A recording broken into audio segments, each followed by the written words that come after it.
کسی کے اوپر کسی کا حق ہے، لین دین ہے، کسی کی دہاڑی اور مزدوری ہے کسی کے اوپر، تو کل قیامت کے دن سے پہلے اپنی زندگی میں ہی اس کو ادا کر دے، اس سے پہلے ادا کر دے کہ ہماری سانس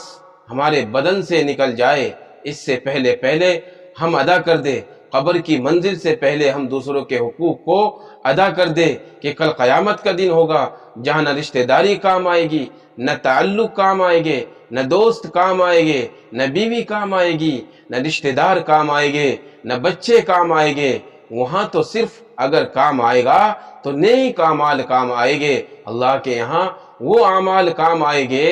جس کو ہم دنیا میں رہ کر اللہ کی رضا کے لیے کریں گے۔ اور یہ انسان جو عمل کر رہا ہے وہ لکھا جا رہا ہے، اس کا ہر عمل لکھا جا رہا ہے، لکھنے والے کرامن کاتبین ہے اور دیکھنے والے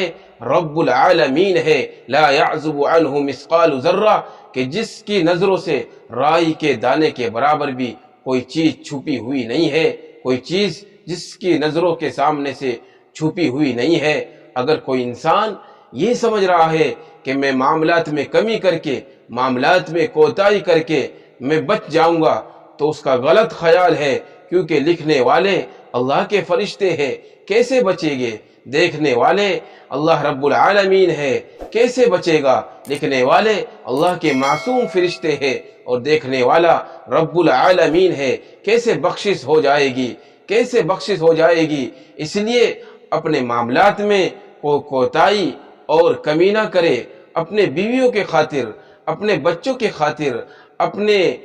خاندان کی خاطر اپنے معاملات میں کوئی کوتاہی نہ کرے، کوئی کمی نہ کرے، ان کو ادھورا نہ چھوڑے، ان کو ادھورا نہ چھوڑے، نہیں تو کل قیامت کے دن بڑی سخت پکڑ ہونے والی ہے۔ امام ذہبی رحمۃ اللہ علیہ نے الکبائر میں لکھا ہے کہ ایک شخص کے انتقال کے بعد کسی نے اس کو خواب میں دیکھا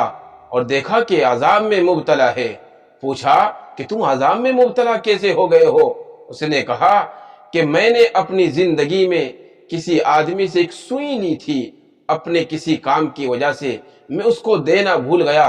اور اسی حالت میں مجھے موت آ گئی، میرا انتقال ہو گیا۔ اللہ تبارک و تعالیٰ نے مجھ سے سوال کیا کہ تو نے فلاں شخص سے سوئی لی تھی اور تم نے واپس نہیں دی، تو اس وجہ سے میں عذاب میں مبتلا ہوں۔ تو اے اللہ کے نیک بندو، مسلمانوں، ایک سوئی کی وجہ سے اللہ تبارک و تعالیٰ نے عذاب مسلط کر دیا۔ ہم اپنی زندگیوں کو ٹٹول کر دیکھیں، اپنی زندگی کا محاسبہ کریں تو ہماری زندگی تو معاملات سے بھری پڑی ہوئی ہے، کسی کا ہمارے اوپر حق ہے، کسی کا لین دین ہے۔ اس لیے اللہ کی چادر کے نیچے آؤ، اللہ کے احکامات کو مان کر زندگی گزارو، نبی صلی اللہ علیہ وسلم کی حدیث کو مان کر زندگی گزارو اور اپنی زندگی کا محاسبہ کرو۔ اگر کسی کا کوئی لین دین ہے، اگر کسی کا کوئی حق باقی ہے تو اپنی زندگی میں ہی ادا کر دو، نہیں تو کل پچھتانے کے علاوہ کچھ چیز ہاتھ نہیں آئے گی۔